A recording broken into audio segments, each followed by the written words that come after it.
Alors mes petits monstres, comment ça va aujourd'hui? Merci d'être ici. Je vous ai préparé une petite histoire sur un thème que j'affectionne particulièrement. Bon, je tiens à vous dire tout de suite, je me suis un peu laissé déborder par le sujet. Il y a tellement à dire que voilà, je serai plus concis dans les prochains épisodes. Ils feront pas plus de 30 minutes, ou du moins j'essaierai. Car oui, ce thème fera l'objet d'un format spécial, un format par épisode. Franchement, je sais pas si ça existe dans les creepypasta et je m'en fous en fait. Ici, ça sera comme ça pour ce type de sujet là en tout cas. Il y aura quelques types de sujets similaires, on peut dire ça comme ça, dark fantasy. Donc j'attends vos retours car c'est quand même du boulot, faut pas se le cacher. Si cela vous intéresse évidemment, alors bon frisson. Et merci de vous abonner, ça aide énormément la chaîne. Likez, commentez, même en négatif. Ça nous permet de nous améliorer pour la suite. Votre humble serviteur vous remercie d'avance. Mais attention quand même aux commentaires négatifs, où vous allez sentir chez vous comme une légère odeur de lavande, ou pire, de la lavande sur votre pas de porte.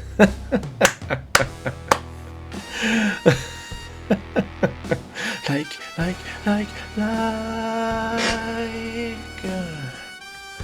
Allez. L'éveil de l'humanité, les portails de l'apocalypse, RPG. Épisode 1, l'éveil. La Maison Blanche, bureau ovale, le 31 juillet 2025, 22h, heure de Washington. L'air dans le bureau ovale était lourd, saturé d'une tension presque palpable. Les rideaux épais d'un vert profond étaient tirés, isolant la pièce du monde extérieur. La lumière tamisée des lampes en laiton projetait des ombres sur les murs ornés de portraits présidentiels, comme si les fantômes du passé observaient en silence. Au centre, le président des États-Unis, un homme aux cheveux grisonnants et au regard d'acier, était assis derrière le bureau Resolute, son visage éclairé par l'écran géant qui dominait la pièce. Une visioconférence d'une ampleur historique réunissait les dirigeants du monde entier. La chancelière allemande, le président chinois, le premier ministre japonais, le président russe et bien d'autres. À l'écran, le secrétaire général des Nations Unies, un homme d'une cinquantaine d'années à la posture impeccable, ajustait ses lunettes avant de prendre la parole. Mesdames et messieurs, Commença-t-il d'une voix grave. nous y sommes. Le jour J. L'éveil, prévu depuis des décennies, commencera demain à minuit heure locale dans chaque fuseau horaire. Nos observateurs, Il marqua une pause, jetant un regard vers le président américain, comme pour chercher une confirmation tacite. nos observateurs extraterrestres, les Atlantes, nous ont préparés à cet événement. Les portails s'ouvriront comme ils l'ont fait sur leur propre monde il y a des millénaires. Les monstres, issus des légendes de l'humanité, envahiront notre réalité. Mais avec eux viendra le système. Un murmure parcourut les écrans, même parmi ses leaders habitués au secret d'État. Le président russe, un homme au visage taillé dans le granit, croisa les bras. Vous êtes certain que ce système fonctionnera comme prévu, que les populations ne sombreront pas dans le chaos? Le secrétaire général hocha la tête. Les Atlantes nous ont fourni les orbes, le cristal et les cercles d'analyse. Chaque individu recevra sa fenêtre de statut à minuit le 1er août. Les centres d'évaluation sont prêts dans chaque nation. L'association des éveillés, ADE, supervisera la transition. Les guildes seront formées et une nouvelle économie, basée sur les ressources des portails, est déjà en place. Mais Il leva un doigt, son ton devenant plus dur. nous devons contrôler le récit. La population ne doit pas savoir que nous étions au courant depuis des décennies.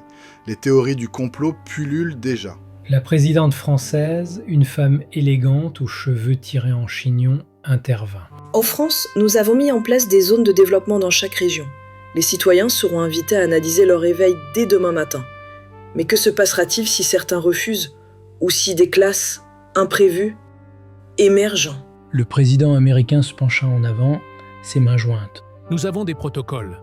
L'ADE identifiera les classes rares, voire uniques. Les éveillés seront encadrés, formés et, si nécessaire, surveillés. Les portails doivent être fermés, les monstres éliminés. C'est une question de survie. Les écrans s'éteignirent un à un, laissant le bureau ovale dans un silence oppressant. Le président se leva, regardant par la fenêtre. Dehors, Washington dormait, ignorant que demain, le monde ne serait plus jamais le même. Montrigo, Drôme, France, 31 juillet 2025, 23h30. Je m'appelle Lucas, j'ai 17 ans, et ce soir, c'est ma dernière soirée en tant que mineur. Demain, je passe le cap des 18 ans, et franchement, je sais pas si je suis excité ou juste fatigué. On est tous réunis dans le salon de la maison de papa à Montrigo. C'est un petit village paumé au milieu des champs et des collines. C'est pas très plat. La pièce est chaleureuse, avec ses murs en pierre apparente, le vieux canapé en cuir où on s'entasse tous. Le canapé de la discussion, comme ils disent. Une guirlande lumineuse est accrochée à la va-vite par ma sœur Pauline et clignote doucement au-dessus de la cheminée. L'odeur du gâteau au chocolat. Ah, le gâteau au chocolat, préparé par Chloé, flotte encore dans l'air, mêlé à celle du feu de bois qui crépite. Pauline, 20 ans, elle est vautrée sur le canapé individuel, son téléphone à la main en train de scroller ses réseaux sociaux. Elle porte un sweat oversize avec un logo de groupe métal délavé. Ses cheveux roux attachés en chignon désordonné. Lucas, t'es sûr que t'as pas triché pour avoir 18 ans avant moi ? Lança-t-elle en ricanant, sans lever les yeux de son écran. C'est une blague récurrente entre nous. Elle est l'aînée, mais elle déteste qu'on lui rappelle. Elle aime pas vieillir. Chloé, 15 ans, est assise en tailleur sur le canapé. Un carnet de croquis sur les genoux, comme d'hab. Elle dessine un dragon, ses lunettes rondes glissent sur son nez. Elle le remonte d'un geste agacé à peu près toutes les 30 secondes. Ignore-la, Lucas, elle est juste jalouse parce que t'as eu un gâteau plus gros que le sien l'année dernière. Sa voix est douce, mais il y a toujours cette petite pointe de sarcasme qu'elle maîtrise à la perfection.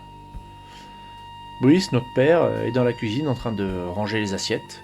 Il porte son éternelle chemise à carreaux, les manches retroussées. Il bosse dans une usine à Valence. Il est rarement là. Mais ce soir, il a pris sa soirée, pour moi. Maman, Magali, est partie il y a 1 heure à peu près. Elle est infirmière de nuit à l'hôpital de Romans-sur-Isère. Ils sont divorcés depuis 5 ans, mais ils s'entendent bien, au point que maman est restée pour le dîner. C'est pour Lucas, a-t-elle dit en souriant, avant de partir de nuit, comme d'habitude. On regarde la télé, un vieux film d'horreur des années 80. Mais personne ne fait vraiment attention. Le volume est bas et la voix du présentateur du journal de 20h résonne encore dans nos têtes. Les Nations Unies ont lâché une bombe aujourd'hui. Des portails vont apparaître. Des monstres, tout droit sortis de jeux vidéo ou de bouquins de fantasy, vont débouler et une espèce de fenêtre de statue va soi-disant popper devant tout le monde demain à minuit. Genre RPG, les mangas, les scans de mangas ou autre. Grandeur nature quoi. J'ai éclaté de rire quand ils ont dit ça. Pauline a marmonné un truc sur un complot mondial, c'est son truc là, les complots. Et Chloé, elle a juste haussé les épaules, trop absorbée par son dessin. Vous y croyez, vous, à cette histoire, je demande, en attrapant une part de gâteau au chocolat sur la table basse. Pauline ricane, c'est du pipeau, ils veulent nous faire flipper pour qu'on obéisse à je sais pas quel plan tordu, genre des orques et des dragons. Chloé lève les yeux de son carnet, et si c'était vrai, imagine, Lucas, t'as une fenêtre qui te dit que t'es un mage légendaire, ou un guerrier saint, ou toute autre chose. Elle sourit, mais il y a comme un éclat bizarre dans ses yeux, comme si elle y croyait un peu, ou qu'elle voulait y croire. Je hausse ses épaules, ouais, ben, si c'est vrai, j'espère que mon perso sera cheaté, genre niveau 100 direct. Ça évite tout le farm et tout, hein. On rigole, mais au fond, je sais pas quoi penser en fait. Les réseaux sociaux sont en feu, sur X il y a des posts qui crient au canular, d'autres qui parlent d'apocalypse. Mes potes, Sébastien, Roland et Manu, ils m'ont spammé de messages toute la journée. Sébastien, mon meilleur ami, est convaincu que c'est une opportunité. Eh mec, s'il y a des monstres, je les défonce. Je suis du Krav Maga, je te rappelle. Roland, lui, il est déjà en train de théoriser sur le fonctionnement du système. Comme s'il allait le hacker avec une IA ou je sais pas quoi. Lui, Manu, il est dans l'armée. Il a juste envoyé un « On verra bien les gars, restons prudents ». Minuit approche, on décide de rester éveillé pour voir si cette fameuse fenêtre va vraiment apparaître. Papa revient avec des mugs de tisane. Ouais, bon, on en prend, hein. On va pas dire non au père. Hein. On accepte à contre-cœur. C'est pour vous calmer les jeunes, dit-il avec un clin d'œil. On s'installe tous sur le canapé, serrés les uns contre les autres. 4 sur un canapé, voilà. L'horloge du salon, une vieille pendule en bois qui fait tic-tac bruyamment, je la supporte pas celle-là. Mais bon, elle est là avec les meubles, hein, comme on dit. Elle fait partie des meubles. Dehors, le village, il est silencieux. Vous voyez, on est un peu en hauteur, on voit un peu, on entend tout. Et ben là, rien. À part le chant des grillons et le vent qui fait frémir, même les arbres, on dirait qu'ils arrêtent de craquer ou de faire du bruit. Incroyable. 23h59. Mon cœur bat un peu plus fort. Pauline pose son téléphone. Chloé ferme son carnet. Papa croise les bras, l'air sceptique. Mais curieux de voir ce qui va se passer. Minuit. Une lumière bleue, douce mais irréelle, envahit la pièce. Devant mes yeux, une fenêtre translucide apparaît. Comme un hologramme. Je cligne des yeux, mais elle est toujours là. Pauline pousse un cri étouffé. Chloé murmure un « Wow ». Papa, lui, fronce ses sourcils, regarde autour de lui comme s'il cherchait quelque chose. Je lis ce qui s'affiche devant moi. Nom, Lucas Von Green, c'est moi. Occupation, à analyser par le système. Ok. Level 1, 0%. Force 10. Agilité 10. Esprit 23. Physique 10. Équipement aucun. Au moins, j'ai de l'esprit. Après, la fenêtre, elle disparaît pas en fait. Elle flotte à peine visible comme une interface de jeu vidéo, vous voyez, incrustée dans ma vision. Un tutoriel se lance. Une voix neutre qui résonne dans ma tête. Elle explique le système. Les classes de combat, de soutien divisées en 5 rangs, basse, moyenne, haute, rare, légendaire. Elle parle d'un bestiaire qui se remplira en tuant des monstres. Les caractéristiques, les niveaux, les récompenses, tout ça semble réel. Beaucoup trop réel. Je regarde Pauline et Chloé, elles fixent leurs propres fenêtres, les yeux écarquillés. Vous voyez ça aussi, je demande à voix tremblante. Pauline hoche la tête, ouais, et c'est flippant. Chloé sourit presque excitée. Moi j'ai esprit 30, c'est genre super haut, non? Papa, lui, secoue la tête, j'ai rien, je vois rien. Je me rends compte que lui et maman, elle n'est pas là évidemment, mais ils vont peut-être pas être réveillés. Est-ce que c'est lié à l'âge? On verra. Pourquoi nous alors? Pourquoi nous trois? Faudra que j'appelle mes cousins et mes cousines, avec mes oncles, pour savoir où ils en sont eux. Et la voix, cette voix du tutoriel qui continue. Veuillez vous rendre dans une zone de développement pour analyser votre éveil. Le système vous guidera. Le lendemain, 1er août 2025, 8h. Autant vous dire qu'on n'a pas beaucoup dormi. Le soleil se lève sur Montrigo, baignant le village d'une lumière dorée. Les collines environnantes, couvertes de champs de lavande et de vignes, semblent paisibles comme si rien n'avait changé, mais l'ambiance, elle, est différente. Les rues, d'habitude désertes à cette heure, grouillent de monde. Les voisins discutent, certains paniqués, d'autres excités. Des camionnettes de l'armée passent devant nous, direction le gymnase municipal où une zone de développement a été installée. Je suis habillé simplement. Un jean délavé vert qui me colle depuis des années, un t-shirt noir avec un logo de jeu vidéo. J'ai mon petit perfecto, mais enfin c'est pas un perfecto, c'est un un blouson un peu en cuir noir, mais je l'ai à la main. Mes vieilles baskets, toujours sur moi. Ma fenêtre de statue flotte toujours dans mon champ de vision, discrète mais impossible à ignorer. A priori, il est impossible avant cette soi-disant analyse, ou je sais plus comment il l'appelle, et c'est impossible à l'enlever en fait. Ça force peut-être les gens à le faire, je pense. Pauline et Chloé sont avec moi. Pauline a enfilé un legging et un hoodie. Ses écouteurs autour du cou. Chloé, elle porte une robe d'été à motif floral. Ses cheveux sont attachés en queue de cheval. Ouais. On marche vers le gymnase, à 10 minutes à pied à peu près. Papa est resté à la maison, inquiet, mais déterminé à garder un œil sur les infos. Sur le chemin, je croise Sébastien, Roland et Manu qui nous attendaient. Seb, il est grand, musclé, il porte un jogging à débardeur, comme s'il s'apprêtait à courir un marathon. Yo, Lucas, t'as vu la fenêtre? C'est quoi tes stats? Il a l'air surexcité.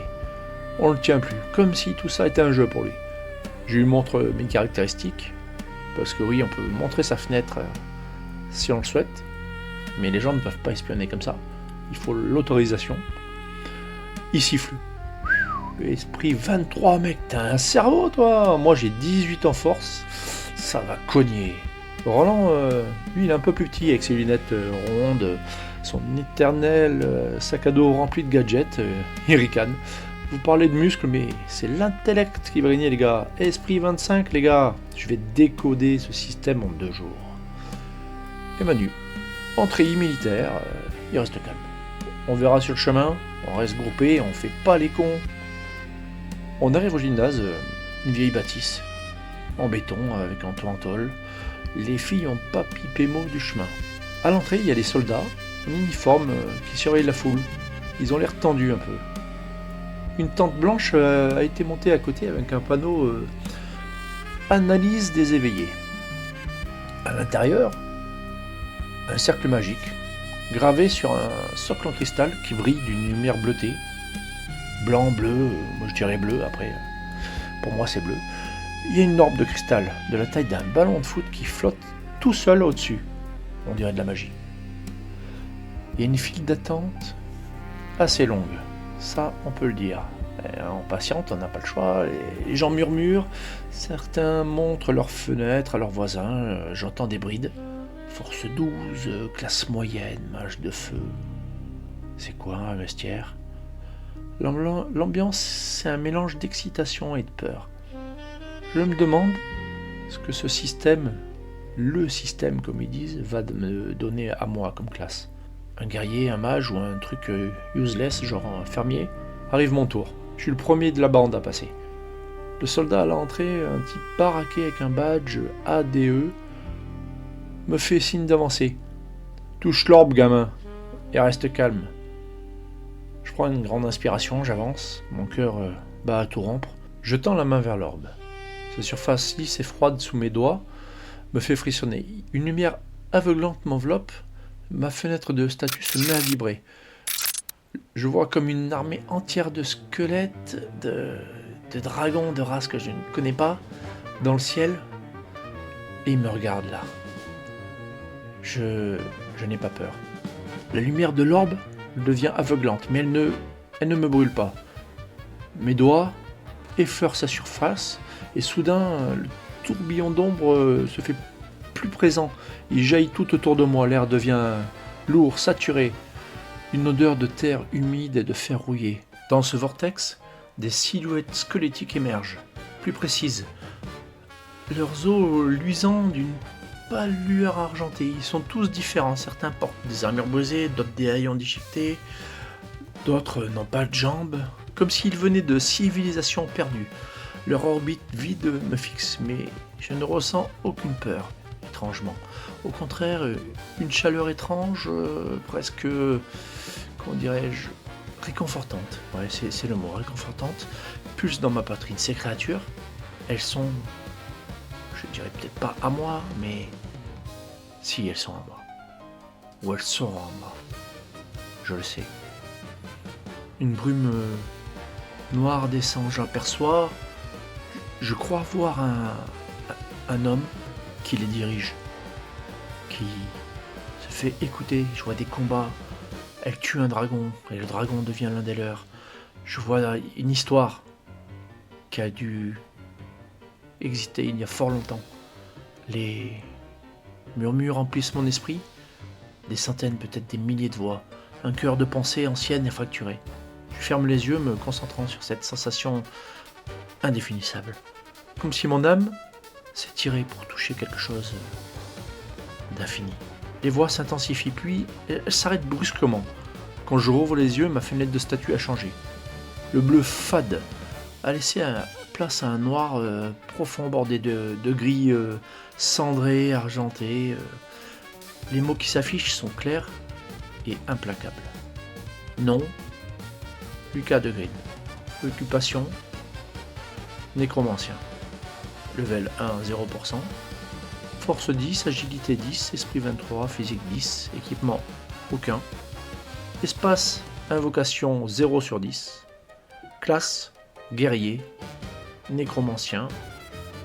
Caché, unique. Compétence active, froid spirituel niveau 1. Ignore la défense, ralentit et brûle la cible. Puissance basée sur esprit et niveau de compétence. Je cligne des yeux, abasourdi, nécromancien, classe cachée unique. Le tutoriel des Nations Unies n'a jamais mentionné ça. Les rares rangs allaient de base à légendaire, il me semble, les rangs supérieurs. Mais caché, unique, ça veut dire quoi? Je suis le seul au monde à avoir ce pouvoir? C'est ça que ça veut dire? Une certitude froide s'installe en moi. Je peux pas révéler ça. Pas tout de suite, du moins. L'occupation, oui, ça, on sait que c'est obligatoire, mais le rang, ils ont bien dit que c'était personnel. Je décide de garder ça pour moi, je veux pas avoir de problème. Et là, le tourbillon, il est toujours là. Vibrant doucement, une silhouette s'approche, un guerrier squelettique en armure d'os noirci, une épée émoussée dans une main. Instinctivement, je tends la main vers lui. Une sensation de connexion s'éveille en moi. Invoque, murmure une voix dans ma tête. La mienne, ou celle du système. Je me concentre et le squelette se matérialise à mes côtés, immobile. Ses orbites fixées, vides sur moi. Ma fenêtre de statut se met à jour. Espace d'invocation, 1 sur 10. Je jette un œil à ses stats. Squelette guerrier, rang Black Onyx. Level 1, force 15, agilité 15, esprit 15, physique 15. Le gars, il est de base plus fort que moi dans tous les domaines, sauf l'esprit. Et pourtant, c'est moi qui le contrôle. Pas d'énergie consommée, pas de coups, je vois rien qui bouge alors que il est invoqué. A priori, je peux le rappeler à tout moment, c'est trop beau pour être vrai. Il y a un bug là, une triche. Bon, peu importe, hein. Je souris. J'ai toujours aimé les mages guerriers comme Richard Hall dans l'épée de vérité. Y a pas de hasard, hein. Le tourbillon disparaît soudain et un silence pesant s'installe. Tous les regards sont braqués sur moi. Les gens dans la tente, ceux de dehors, les soldats, ils ont tous vu les ombres dans le ciel, cette tornade arriver d'un coup dans de ces eaux avec tous ces ombres et tous ces squelettes et autres, les dragons.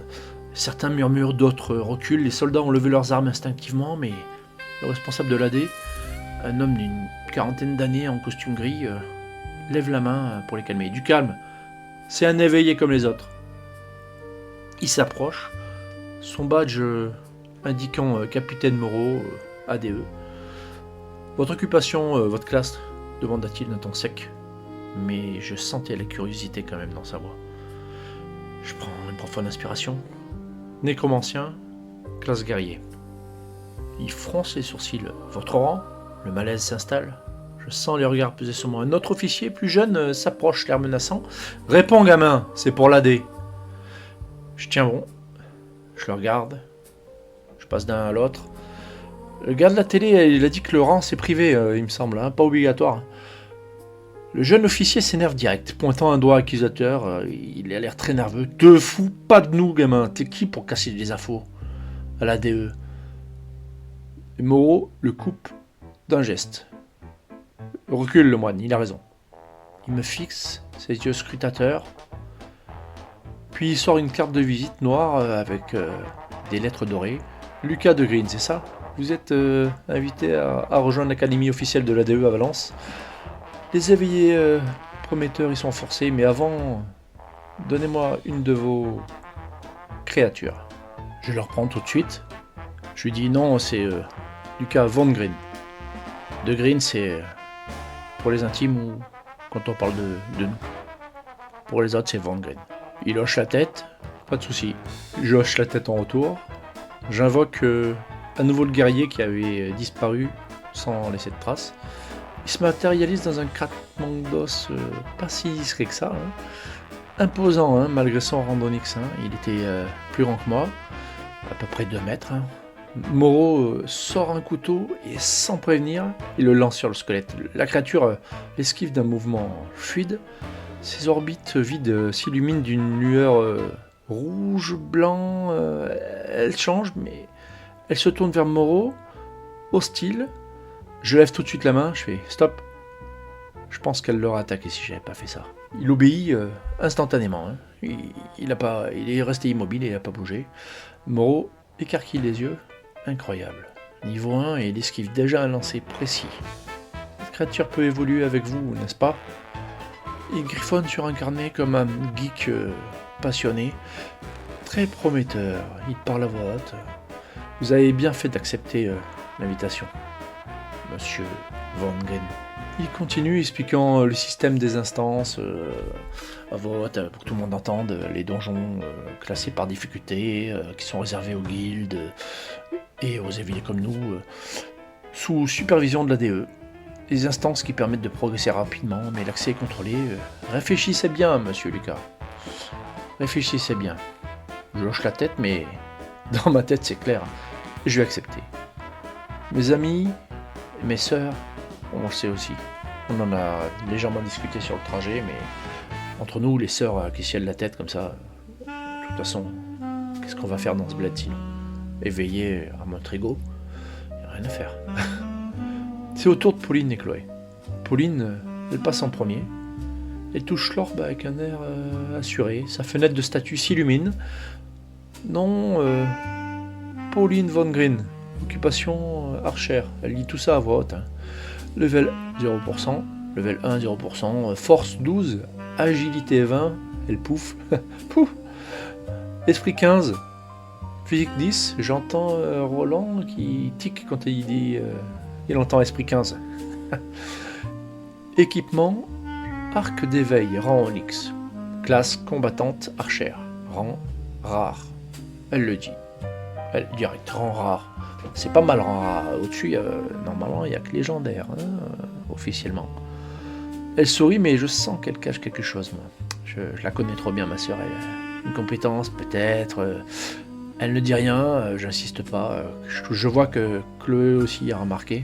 Et c'est au tour, justement, de Chloé. Plus hésitante. Quand elle touche l'orbe, une lumière douce l'enveloppe, d'une chaleur qu'on ressent à 10 mètres autour d'elle. Incroyable. Sa fenêtre, elle s'affiche devant elle. Elle la lit à voix haute aussi. Non, Chloé de Green, elle dit, elle. Bon, elle dit de Green, bon. C'est elle qui lit. Occupation, sainte guérisseuse.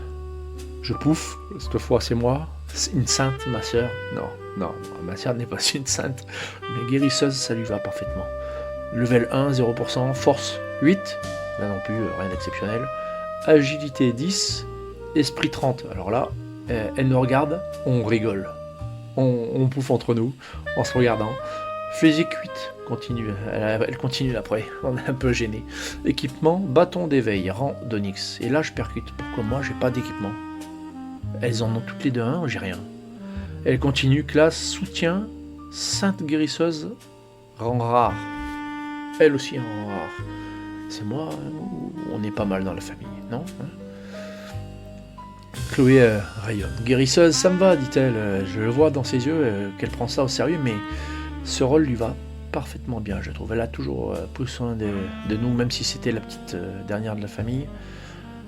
Sébastien et Roland et Manu passent ensuite. Sébastien devient soi-disant un chevalier avec une épée bâtarde et un bouclier, mais de rang onyx, le plus bas rang. Manu, lui, un berserker. Pour un militaire, c'est pas terrible, armé d'une hache de combat massive. énorme la hache, presque aussi grande que lui. Mais il reste vague sur autre chose. Pareil, on se connaît trop bien, il cache quelque chose. Peut-être aussi un truc, compétence, ou peut-être son rang, quelque chose quoi. Il y a quelque chose qui n'y a pas. Roland, lui, il tire à la courte paille. Hein. Forgeron, classe de soutien. On éclate tous de rire.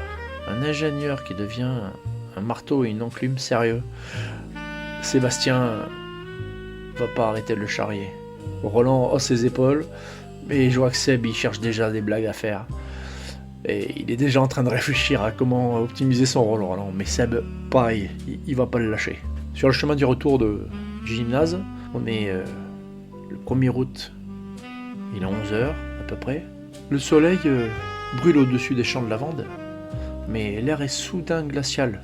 On se dit, tiens, il y a le vent frais en ce moment-là, mais bon, on discute, on est plus à parler de tout ce qui vient d'arriver.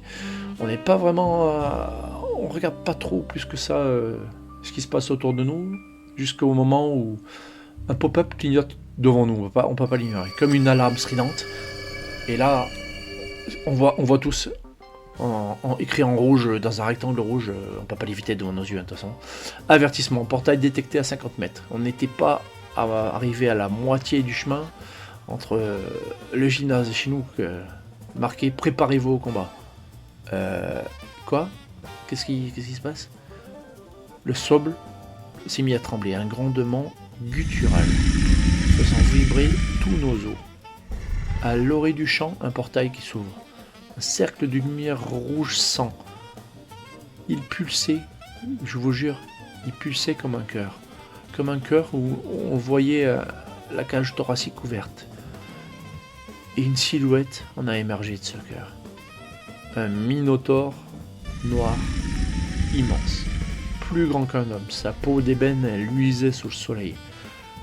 Ses cornes avaient l'air acérées, elles pointaient vers le ciel, et ses yeux rougeoyants, nous fixaient avec une faim, une haine primitive. Je crois qu'il avait une hache encore plus grande que celle de Manu. Il la brandit à deux mains, son tranchant cranté, reflétant la lumière dessus, avait l'air très coupant. Le bestiaire s'affiche dans ma fenêtre, minotaure noir, rang bronze. C'est un rang au-dessus d'Onyx. C'est le 2e rang, quoi. Le 2e rang face à nous, quoi. Et ses muscles, ils se contractent d'un coup. Un rugissement déchire l'air, il braille, le machin, on aurait dit un élan dans la nature. Mais il braille parce qu'il va charger. Le son, il semble s'arracher d'un cauchemar. Putain, c'est quoi ce truc ? Hurle Sébastien. Sa voix tremblait malgré son assurance habituelle. Il dégaine son épée bâtarde, il lève son bouclier, se met devant Chloé, mais ses mains tremblent. On le voit bien, hein. Pauline, elle encoche une flèche, enfin elle encoche. Ses doigts glissent, son visage devient blême. Chloé, elle recule. Son bâton d'éveil serré contre sa poitrine, ses lunettes embuées par la peur. Roland, Roland il n'a pas d'arme, il se fige, les yeux écarquillés. On va crever, il murmure, à peine audible. Manu, le seul à garder son calme, il grogne. Il brandit sa hache de combat qui a l'air beaucoup plus petite que l'autre, hein, mais lui, il a aussi l'air tendu. Mais il se met à côté de Seb. Moi, je me concentre. J'invoque mon guerrier. Il se matérialise dans un craquement sinistre, ses os noirs luisant faiblement. Ses orbites, vides, fixent le minotaure. Son épée d'os... Oui, parce que son épée, cette fois, est une épée en os. Je sais pas pourquoi, c'est pas la même que la première fois. Et là, je vois espace, invocation 1 sur 10.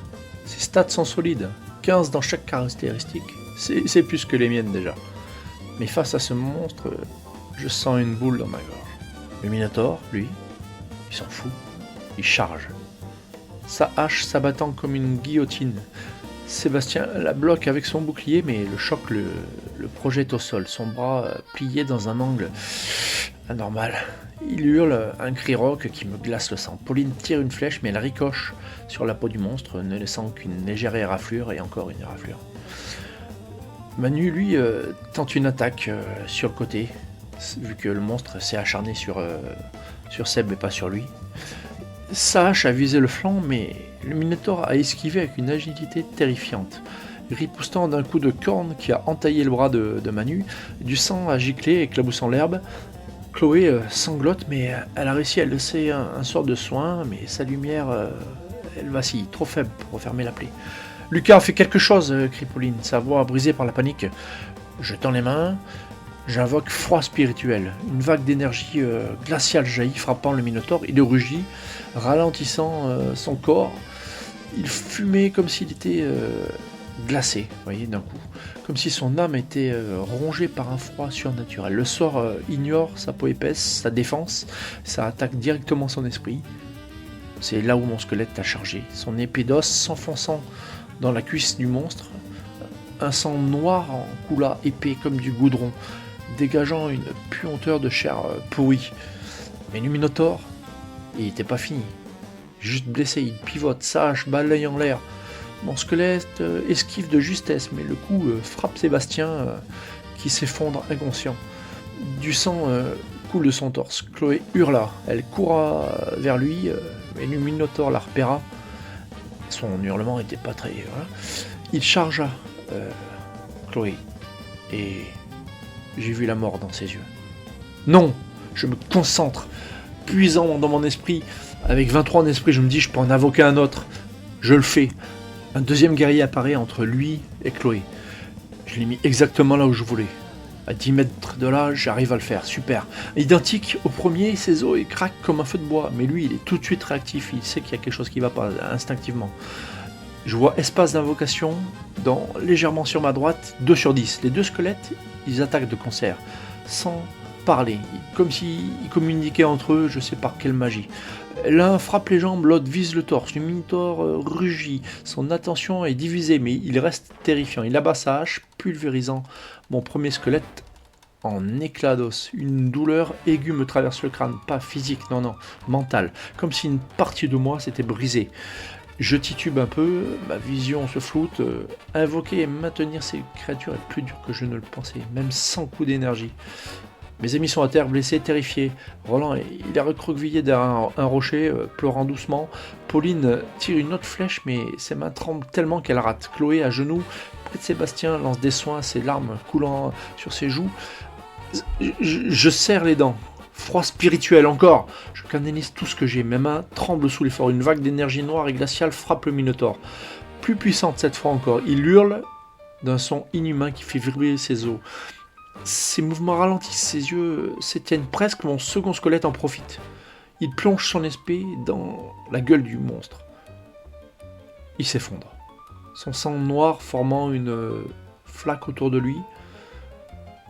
Je tombe à genoux. Une fatigue écrasante m'envahit. Ma vision s'assombrit et je manque de m'évanouir. Le portail se referme dans un chuintement, un peu comme ça, vous voyez, laissant un silence oppressant. Chloé est en sanglots, elle lance des soins sur tout le monde. Elle referme les plaies de Sébastien après de gros efforts. Manu et Pauline sont livides, ils s'approchent de moi. Lucas, t'as fait ça ? Je hoche la tête, je suis incapable de parler. Une notification apparaît devant tous les yeux de tout le monde, plus 5 XP, entre parenthèses groupe. C'est tout, 5 points pour cette horreur. On a tous failli mourir. On se relève tremblant, couvert de sang et de poussière. Le champ est dévasté. On a atterri au milieu du champ, on n'avait même pas fait gaffe, quoi. L'herbe, elle est brûlée par le sang acide du Minotaure. Sébastien, à peine conscient, marmonne. J'ai cru qu'on y passait. Manu, le bras bandé par Chloé, gronde. Faut qu'on s'entraîne et vite. Roland, toujours caché, sort enfin ses lunettes de travers. Je veux plus jamais voir ça. Mais moi, je ressens autre chose. Ce pouvoir, ce froid spirituel, ces squelettes. Je suis plus fort que je l'imaginais, et pourtant, la peur me tord l'estomac. Ce monde est devenu un cauchemar. Et nous, on va vivre maintenant au milieu de ce cauchemar. On est chez les Green. Il est 20h. Ce soir, l'ambiance elle est lourde. On est tous réunis dans le salon, devant la télé.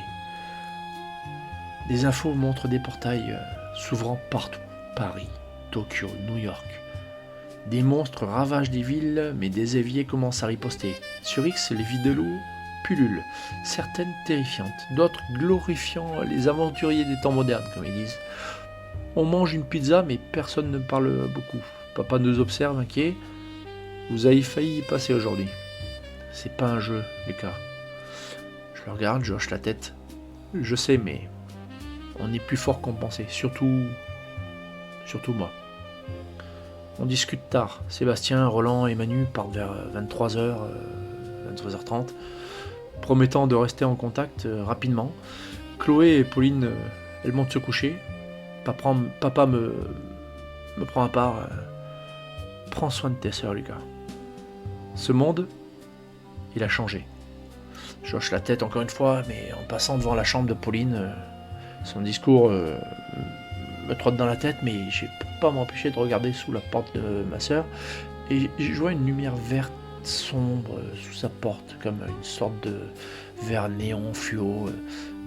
Qu'est-ce qu'elle fait? Une compétence cachée, une fenêtre qui vient de popper. Bon, j'insiste pas, je vais dans ma chambre, mais étrange. Je ferme la porte et là, c'est moi qui ai une fenêtre qui pop. Elle apparaît comme ça. Mise à jour système. Analyse terminée. Extraction de la source du système mondial. Qu'est-ce que c'est que cette connerie? Optimisation des compétences terminée. Félicitations pour votre réveil unique divin. Don reçu. Amplification naturelle niveau 1. Tous les effets de compétences multipliés par 5 permanents. Compétence passive débloquée. Vous mourrez avant moi. Elle s'appelle cette compétence. Les dégâts reçus, je lis, elles sont transmis aux invocations avant l'invocateur. C'est-à-dire que j'ai une double vie en gros, quoi. J'ai une double barre de vie, ou en tout cas la barre de vie de mes invocations. Même si je ne sais pas combien elles ont de points de vie, à moins que les points de vie ça soit comme nous, vu qu'ils ont les mêmes stats. Ouais, ça doit être ça. Le physique certainement. Je regarderai ça. Récompense pour avoir vaincu un rang de bronze. Qu'est-ce que c'est quoi? Avant mise à jour pour premier monstre. Anneau de stockage rang bronze. Et là, il y a un anneau qui pop devant moi, flottant dans les airs. Je le prends. Capacité sans objet non vivant. Peut stocker sans effet de poids, sans objet de type potion, arme ou armure. Attention, plus l'objet est gros, plus il prend de place. Et là, j'ai une bague dans la main. Vous voyez un peu le Seigneur des Anneaux? Une bague avec des gravures et tout ça. C'est exactement ça. Alors je ne comprends pas du tout ce qu'il y a écrit dessus, mais je la mets direct. Je relis, abasourdi. Mon squelette Black Onyx a des stats à 15, normalement. Et là, elle passe à 75, grâce à cette amplification. Et cette compétence passive, je suis pratiquement intouchable pour un gars de mon niveau équivalent. À 1 contre 1, en tout cas, je pense que je suis intouchable.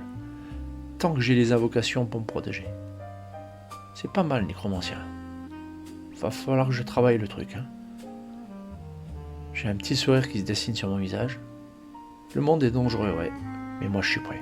Et il faut que je sois prêt. On est chez les Greens. On est le 2 août, à Montrigaud dans la Drôme, France. 2 août 2025, il est 6h du matin. Autant vous dire que j'ai pas bien dormi, mais on n'est pas les seuls.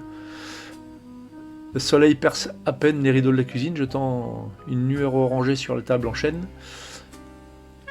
L'odeur des croissants chauds et du café de papa emplit l'air. Il a dû se lever encore plus tôt que nous. Si, il s'est levé. Il y a une tension sinistre qui plane, comme si le monde savait ce qu'on avait vécu hier. Le combat contre le Minotaure noir hante nos esprits. Et les cernes, sous nos yeux, trahissent une nuit courte, pour pas dire blanche. Sébastien et Roland, et même Manu pour vous dire, sont venus tôt. Beaucoup plus tôt. Leur visage marqué par la fatigue et une peur qu'aucun de nous n'ose nommer. On est tous autour de la table, nos armes, leurs armes d'éveil posées, oui, comme des reliques maudites.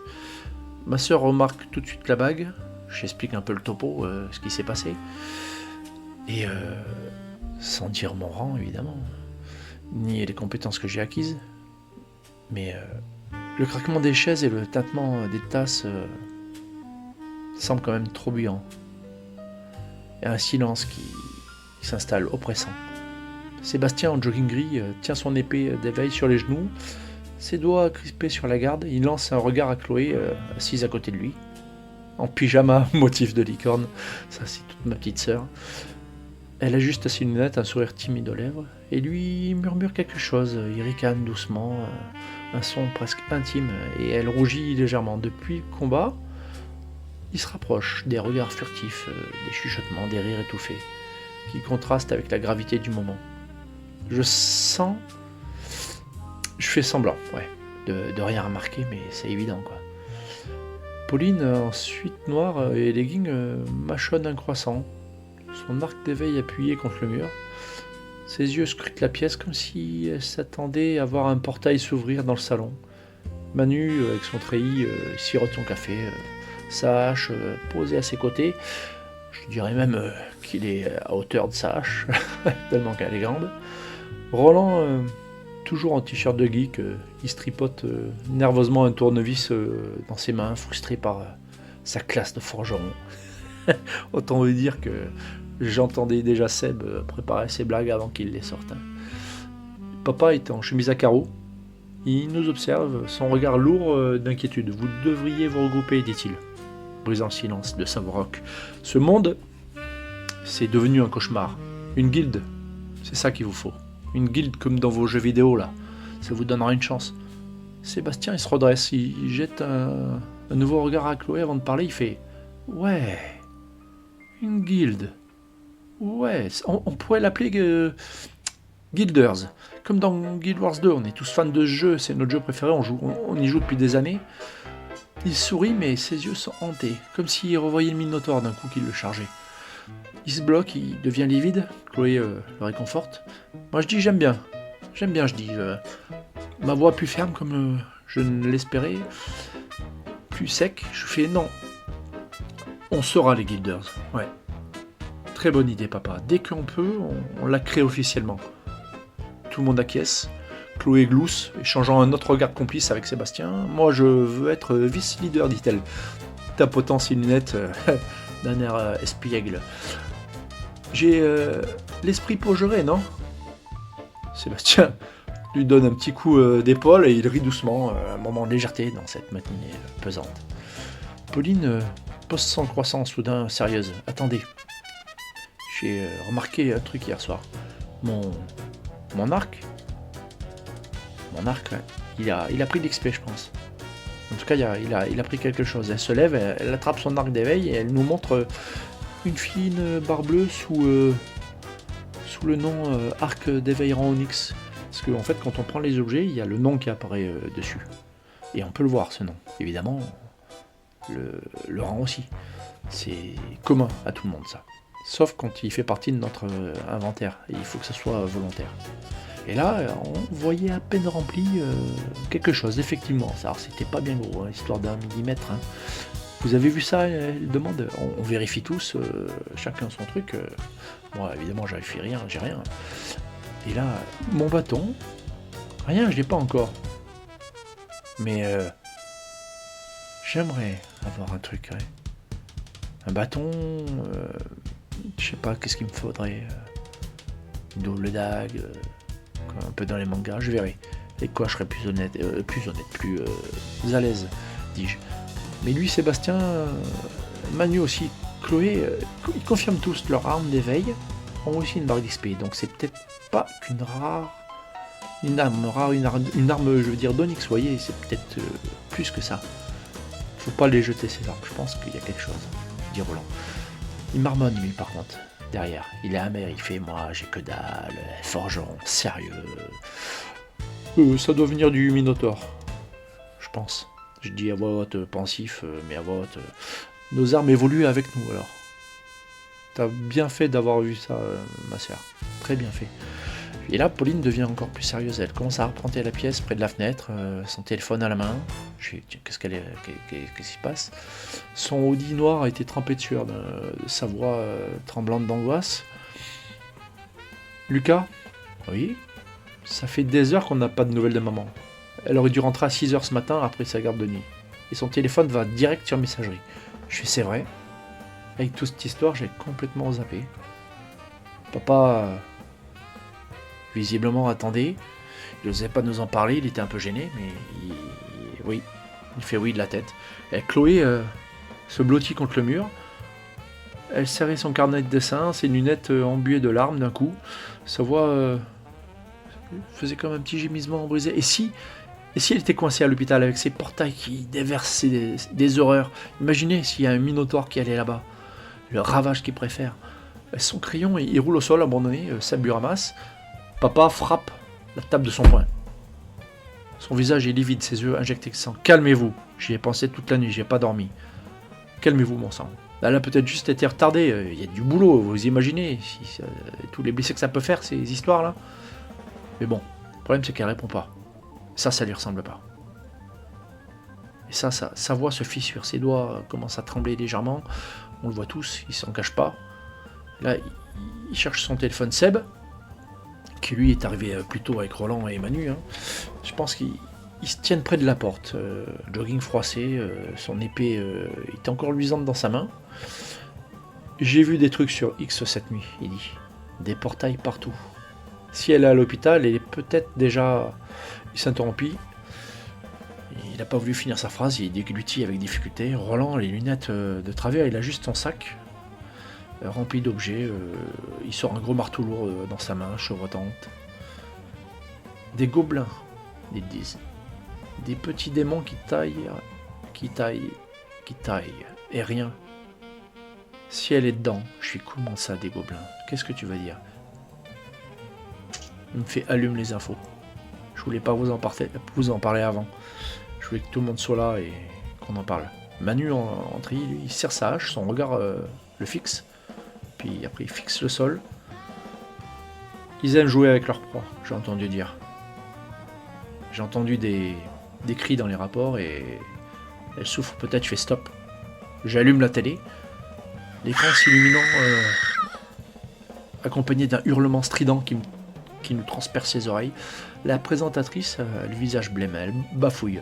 Alerte urgente, un portail s'est ouvert à 3h cette nuit à l'hôpital de Valence. Des gobelins ont envahi les lieux, provoquant un massacre. Évitez la zone. La caméra se mit à trembler et elle a coupé. On a juste eu le temps de voir des couloirs éclaboussés de sang, des sortes de silhouettes verdâtres qui s'approchaient vers le caméraman, et on a pu voir des corps. Visiblement, pas un seul morceau. Voilà. Celui qu'on a vu était éventré, gisant dans des flaques rouges, trop grandes pour être qu'à lui. Pauline poussa un cri étouffé, ses mains plaquées sur sa bouche. L'hôpital, maman y était. Lucas, faut faire quelque chose. Chloé, les yeux brillants de détermination malgré sa peur, serre son carnet. Elle ajuste ses lunettes. On doit retrouver maman. Il faut y aller, faut les combattre, faut la sortir de là, faut aller soigner tout le monde si besoin, faut y aller. Il commence à paniquer, Seb la rassura. Papa, il bondit de sa chaise, renversant au passage la chaise. Sa voix rauque de panique, on y va, tout de suite. Il agrippe ses clés, paniqué, le métal grinçant dans sa poigne, tellement qu'il est serré fort. J'acquiesce, mon cœur cognait la chamade comme un marteau dans ma poitrine. Mes 23 points d'esprit en tête, je dis, bourdonnant dans ma tête, 23, que 2 invocations, comment on va faire? D'accord papa, mais amène-nous juste, tu restes dans la voiture, d'accord? Prêt à partir dès qu'on revient. T'es pas un éveillé, c'est trop dangereux pour toi. On a vu hier, c'est la galère. Donc, tu viens pas avec nous, tu nous accompagnes juste. Sébastien hoche la tête, serrant son épée, un bras protecteur autour de clé. Je couvre les flancs, ces saletés ne nous auront pas. Roland, il a juste ses lunettes, il serre son marteau tremblant. Même avec son petit marteau, ça lui donne un peu plus de courage. On dirait, je peux frapper fort si besoin. Mais j'ai peur, Lucas. Je suis fait qu'on a tous peur, Roland. On n'est pas... C'est nouveau pour nous. Manu, lui, il grogne. Visiblement, c'est lui le militaire, lui il a peut-être l'habitude de ça, mais il lève sa hache et on les écrase ou on crève, on n'a pas le choix. Je fais oui Manu. Et là, un coup violent à la porte, il nous fait tous sursauter. On ouvre, l'agent de l'ADE d'hier, là, en costume gris, agent Moreau, c'est ça? Il entre, son visage blafard mais résolu. J'étais venu pour l'histoire du Minotaure. Il y a plus urgent maintenant. Vous allez à l'hôpital, n'est-ce pas? On sait que votre mère travaille là-bas. On va prendre mon véhicule perso, il est blindé. En fait, non. Je vais venir avec vous, je vous conduis. Votre père peut nous suivre avec sa voiture. On verra pour l'histoire du Minotaure plus tard. Vous m'expliquerez plus tard. On est parti. En route vers l'hôpital, 6h30. Les deux voitures foncent dans l'aube. Le paysage se mue en enfer flou. La Peugeot de papa, le brun silicole derrière le SUV noir de l'agent, flambant neuf. Son moteur hurlant de protestation. À l'intérieur du SUV, l'air est irrespirable. La radio crépitant de hurlements et d'avertissements. Pauline serre son arc. Ses doigts blanchis. Lucas, tu penses qu'elle vit encore? Ces gobelins, ils mangent tout, ils disent sur le réseau. Chloé, le regard fixé sur l'horizon, murmure avec résolution, je vais la trouver. Je vais la trouver, peu importe les risques. Mes soins, ils sont prêts. Seb, il grogne son bras autour d'elle. J'ai vu une vidéo, un type suppliant avant qu'il le scalpe. Si elle est là-dedans, Roland, il est blême. Il murmure en serrant son marteau. Ils aiment jouer avec la peur. On va entendre ses cris, Lucas. Lui, Manu, il frappe le siège furieux. Mais arrêtez! Ils vont la faire hurler. On doit les tuer avant qu'ils la touchent. On doit tous les exterminer. Je fais oui. Papa, lui, derrière, il crie par sa fenêtre. Plus vite, agent, plus vite! Mais si on va plus vite, on le pomme, quoi. Ma femme est piégée avec ces monstres. On l'entend gueuler. Sa voix, c'est un cri de désespoir, en fait. Il sait pas quoi faire. Il reste au volant. Il nous suit, quoi. L'agent, il a les mâchoires serrées. Il accélère. Juste assez pour pas perdre le père. 20 minutes. Priez pour que ce ne soit pas trop tard. Mon esprit, à ce moment-là, sur ces mots, vacille. Les murmures s'amplifiant, des visions me hantent. Maman enchaînée, sa chair lacérée par des griffes, ses pleurs noyées, sous des rires démoniaques. Je sens la mort m'effleurer. Une promesse de torture et d'agonie, ça n'arrivera pas. Il est 6h50, on arrive à l'hôpital de Valence. Autant vous dire que le bâtiment qui se profile, c'est une ruine. Une ruine sous un ciel qui est devenu oppressant. Les vitres sont explosées, elles dégoulinent de sang, les vitres. Les murs sont barbouillés de traînées rouges, on aurait dit une nouvelle couleur, quoi. Des cris, des rires stridents déchirent l'air. D'un peu partout, de ci, de là, à l'intérieur. Ça nous glace les os. L'agent garde son SUV vers l'entrée principale. Bizarrement, personne. Papa, il freine dans un grisement qui reste mémorable. Il a fait une rentrée dedans. Il reste dans la voiture, comme convenu. On en parle, on se met d'accord, on sort nos armes, on est prêt, on arrive. On arrive, maman. Pauline avec son arc, Sébastien son épée, sa hache, Manu, Roland, le marteau, on arrive. Moi je serre les poings, j'invoque mon squelette et on avance. J'en invoque qu'un.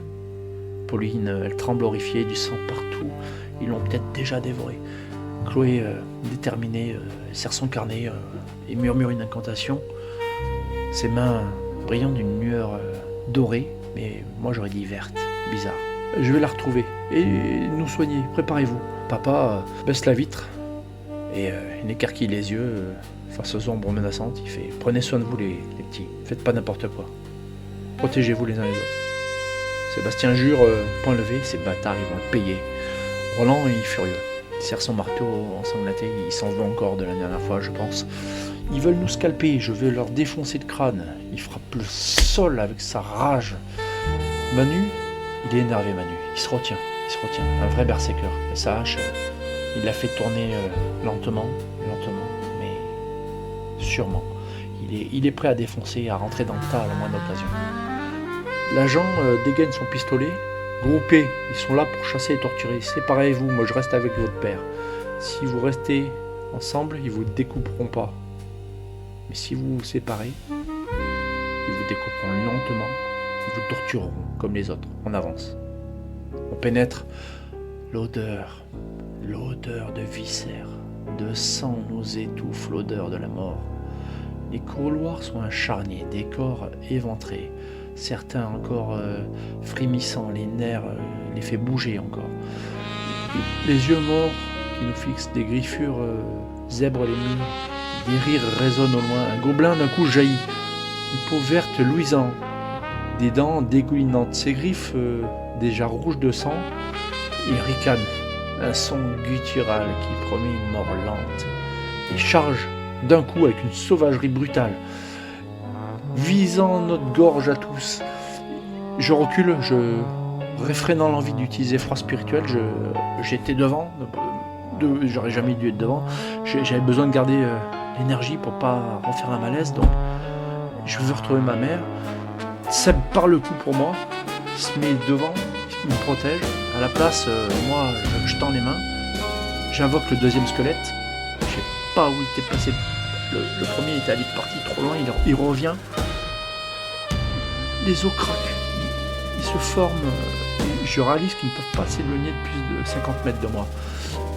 C'est la limite, a priori, invisible. Le premier gobelin tombe, silence, on entend du bruit. Il y a un deuxième gobelin qui surgit. Il rit comme un démon. Sa lame s'abat sans prévenir sur Sébastien. Celui-ci part avec son épée, mais le monstre il est rapide.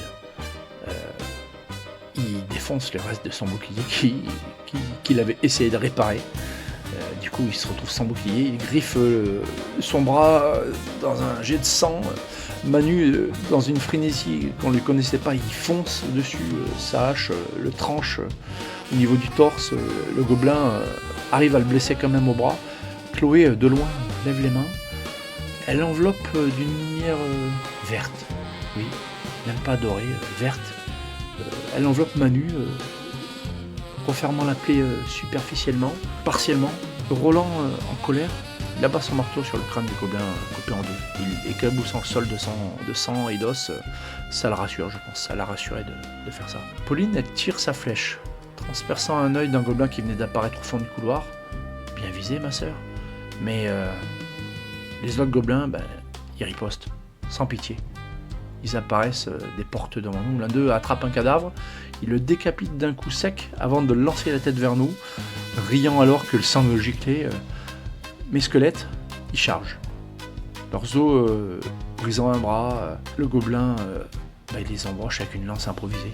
Il les fait vaciller. La violence a l'air implacable. Il taille, il les arrache, il rit en voyant notre sang, les yeux jaunes brillants de sadisme.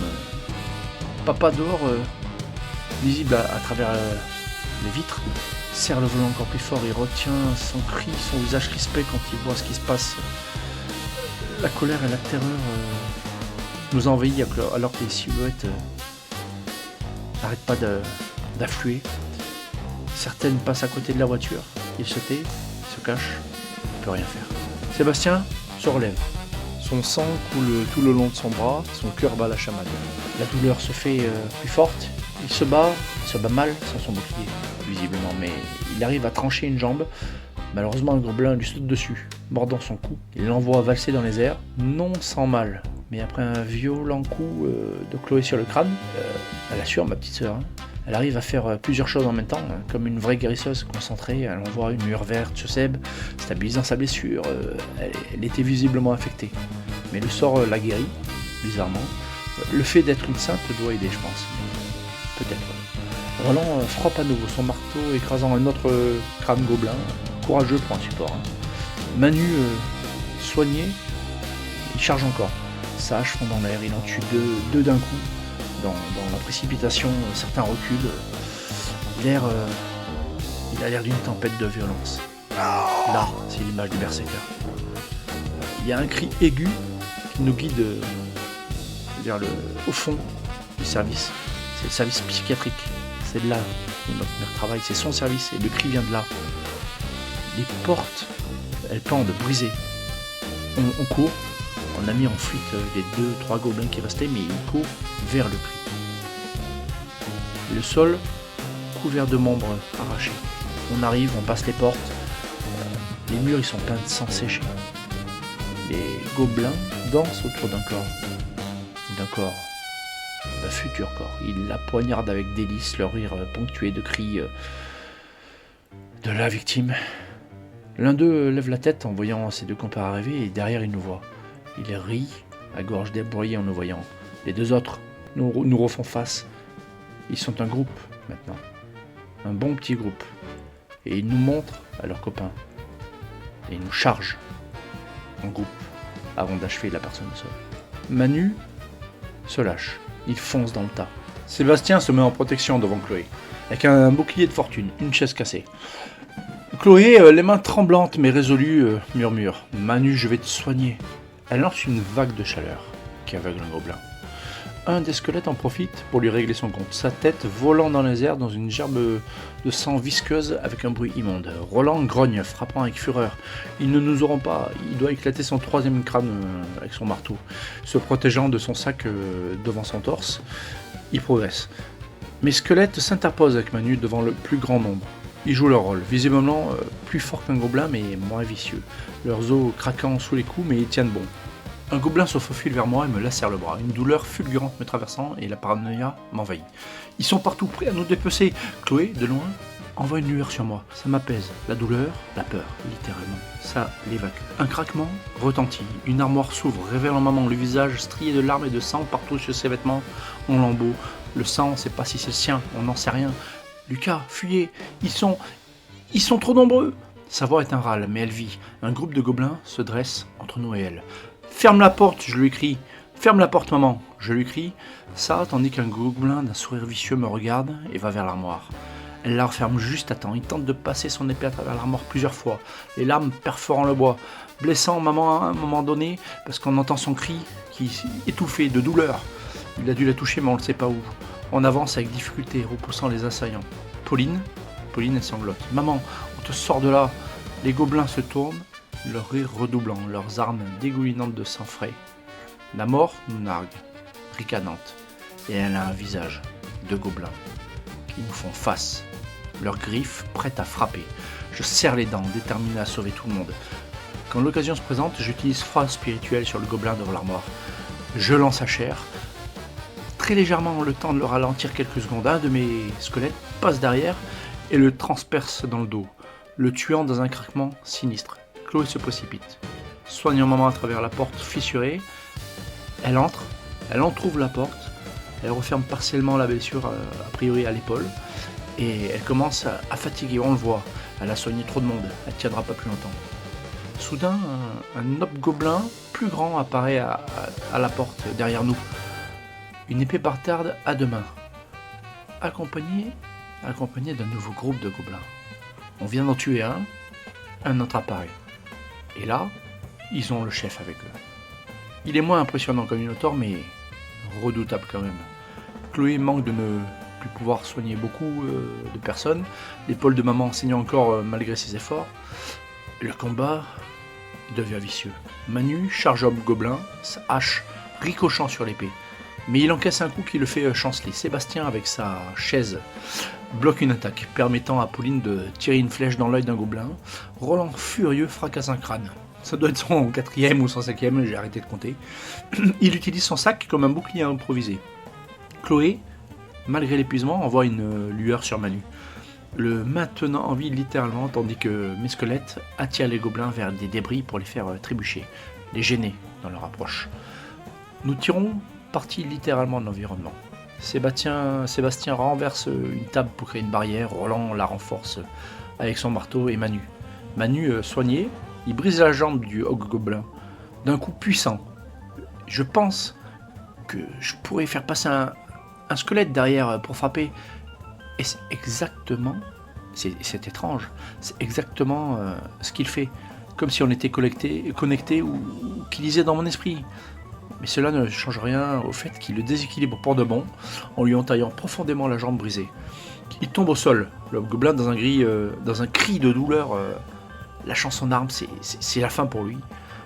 Mon squelette l'achève, rapidement, malgré sa pitoyable défense à main nue. L'une d'elles d'ailleurs sera coupée en deux. Chloé, d'un dernier effort, guérit maman complètement. En tout cas, elle arrête le saignement et la blessure se referme superficiellement. Puis elle s'effondre. Mais Pauline arrive à la soutenir au dernier moment.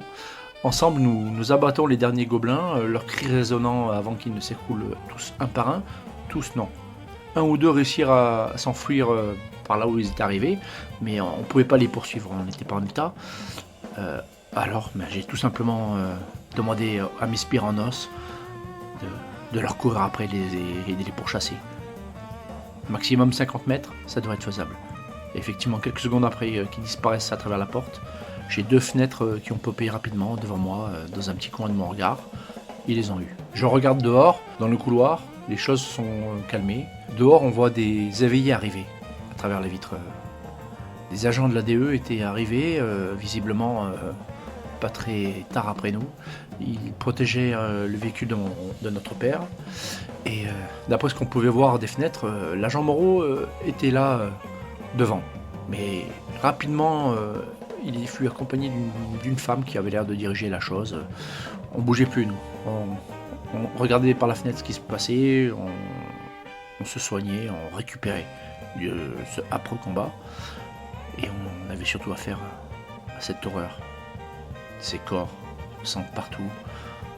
Tout le monde pleurait plus ou moins, grognait, faisait ce qu'il pouvait pour se remettre en état. Et puis l'agent Moreau et cette femme sont arrivés dans la pièce, accompagnés d'autres agents qui nous ont soignés. Elle se présenta comme l'agent Lilia Lyon. Elle me donna elle aussi une carte. Elle prit le contrôle de la zone, visiblement, c'était elle la boss. Elle nous remercia de l'aide qu'on avait apportée, elle nous donna sa carte à chacun, et en cas de problème, on pouvait l'appeler. Elle me l'attendit à moi avec un certain regard qui en disait long, notamment mes potes qui avaient remarqué la chose n'ont pas pu se retenir de rigoler, regard en coin. Un petit moment, après un moment intense comme ça, c'est un petit moment de sourire, de fou rire, comme on pourrait dire entre nous. Malgré nos douleurs et nos blessures, d'autres agents derrière ont tout de suite commencé à nettoyer, à prendre des photos, etc. On les a laissés faire. Nous, on nous avait plus ou moins soignés. On est partis, on est descendus. Retrouver notre mère et notre père. On nous a débriefé sur la situation et on ne pouvait pas s'empêcher de regarder les corps. Les torturer, les exécuter, les morceaux, enfin, tout ce qui traînait. Et on a tous eu la même pensée. Quel monde de merde ça va être maintenant. Il faut qu'on devienne plus fort et qu'on s'organise. Visiblement, l'AD était organisée. Étrange. Quand on pense qu'ils ont qu'un jour ou deux. Officiellement. Maman, désormais en sécurité, est aidée pour descendre. Hein. Ils l'ont aidée visiblement. Elle est arrivée bien avant nous au niveau de notre père. Nous, on ressort épuisés mais victorieux, plus expérimentés, c'est clair, mais bon, on n'est pas flamme quand même. Hein. On a nos corps qui sont encore marqués par la bataille. Papa la prend dans les bras, hein. Depuis qu'elle est descendue, il l'a pas quitté des bras. Hein. Il la laisse un peu respirer quand même, puis il nous prend tous un par un dans ses bras, en nous remerciant, en pleurant. Il n'a pas honte, il pleure, même devant ses enfants. Et il nous dit quelque chose comme le fait de réfléchir à ce qu'on a parlé, de se regrouper, d'être plus forts ensemble, ça nous permettra de survivre. Ils rentrent ensemble, ils laissent le groupe faire ce qu'on a à faire. On nous rappelle étrangement qu'il faut quand même aller à l'académie, malgré notre pitoyable état, couvert de sang, de sueur aussi, parce que c'était quelque chose de compliqué. On regarde l'agent, on dit vous foutez de nous quoi. On doit aller à l'académie quand même. Il nous fait oui, il n'y a pas le choix, mais on va vous accompagner et on va expliquer les choses un peu avant. À l'académie, notre arrivée déclenche quelques rumeurs, des questions, un brouhaha. Le directeur calme le jeu, il a été informé, a priori à l'avance. Il nous fait monter sur scène. Ces jeunes, dit-il, viennent de sauver des vies lors de l'attaque de l'hôpital de Valence. Exceptionnellement, je ne tiendrai pas rigueur de leur tenue. il manquerait plus que ça. Il leur a été remis des cartes créditées en guise de récompense, mais il marqua une pause comme pour mettre du poids dans ses mots. Sous les regards ébahis, la foule murmura et l'histoire de l'hôpital se fit réelle dans leur tête, dans leur vie. Le danger était là, et peut-être pour la première fois, ils le ressentaient. C'était leur ville, et maintenant, ils étaient attaqués. Mais comme pour recaptiver l'attention, le directeur toussa bruyamment. Ce n'est pas suffisant. Avancez-vous, jeunes gens. On s'avança d'un pas, les regards pesant sur nous. Chloé glisse un coup d'œil à Sébastien qui lui sourit discrètement. Le directeur continue. Ils ont fermé un portail seul hier, en rentrant de leur réveil, sans aucune aide, pris au dépourvu. Niveau 1, contre un minotaure en bronze, donc beaucoup plus fort. Ils peuvent donc, alors qu'ils ne sont que niveau 1, ils ont déjà fait face à bien des dangers avec succès, ils peuvent donc aller choisir une récompense dans la chambre des coffres de l'académie. Des murmures montèrent, j'ai pris la parole, devant tout le monde. Ma voix résonnant dans la cour. Monsieur le directeur, merci, mais pas de trésor, on n'en veut pas. C'est pas ce qu'on veut. Nous, ce qu'on veut, c'est créer notre guilde, être indépendant. Elle s'appellera les Guilders. Dans un culot, mi-affirmation, mi-culot, je tente le coup. Les gens sont choqués, le silence se fait. Chloé m'a briefé. Une guilde coûte une fortune en crédit, réservée aux vétérans. Le directeur adjoint plisse les yeux, hoche la tête, il a encore ce drôle de mouvement, puis il me regarde. Il nous regarde un par un, il regarde la foule, il se retourne vers nous, il fait « Accordé, c'est une première mondiale pour des niveaux 1. Lucas Von Green, vous êtes officiellement le leader des Guilders. Chloé Von Green et Emmanuel Astorga, vous êtes vice-leader. Vous êtes indépendant. » La foule murmure entre admiration et jalousie. Nous, on se redescend en catimini, on sent le poids de cette liberté sur nos épaules. Les Guilders étaient nés, notre futur commence ici. Bureau du directeur à Valence. Il est 10h. Le bureau du directeur est une pièce de verre surplombant Valence. Les immeubles de la ville scintillant sous le ciel matinal, des artefacts flottent dans des vitrines, leurs lueurs dansant comme des âmes piégées, projetant des ombres mouvantes sur les murs. On a du mal à croire que cette pièce est là que depuis 2 jours. Le directeur, cheveux blancs, est assis derrière un bureau d'acier, son sourire fatigué trahissant des années de secret. À ses côtés, un homme en cape noire. Son visage est dissimulé sous une capuche, mais son aura est écrasante. L'air semble s'épaissir autour de lui, comme si sa présence aspirait toute lumière. Les agents de l'ADE rentrent. Il y a l'agent Moreau, qui a supervisé l'éveil de Lucas, et il y a cette femme qui l'accompagnait, l'agent Lilia, exactement. Ils se tiennent droit, leur badge luisant sous la lumière des artefacts.